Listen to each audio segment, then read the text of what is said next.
Well, welcome again to Vintage Farmhouse, and we're going to show you over these replacement teacups. They are Maddock's Indian tree. They date from 1920s and 1930s.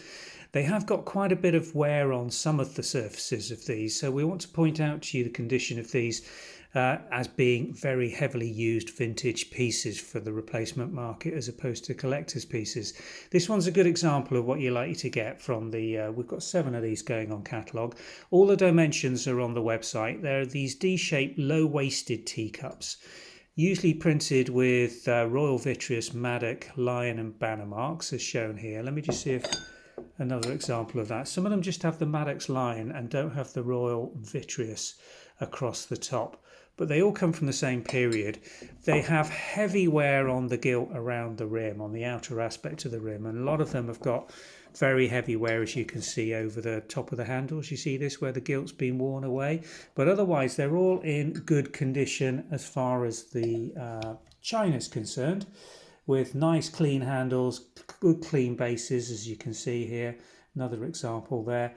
And the rims all nice and clean.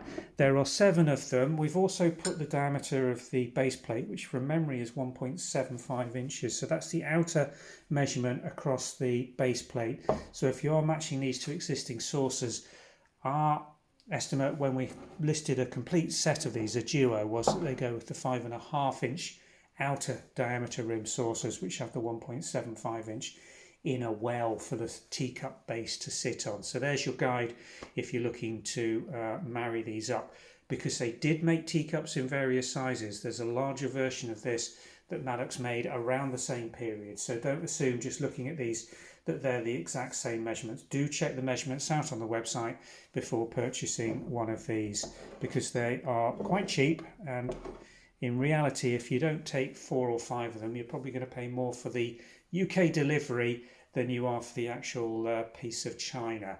But there they are for the replacement market. Somebody somewhere will have some saucers and broken or damaged their teacups and be looking for replacements. We've got them available. The link below will take you directly to the website listing. So do follow that through if you've got an interest in these. If you're looking for other pieces of John Maddox or Indian tree in general, do go to our website and do a search on there. We've got plenty of choice porcelain, vitreous china, earthenware and ironstone examples, all in the Indian tree pattern. Thanks for watching.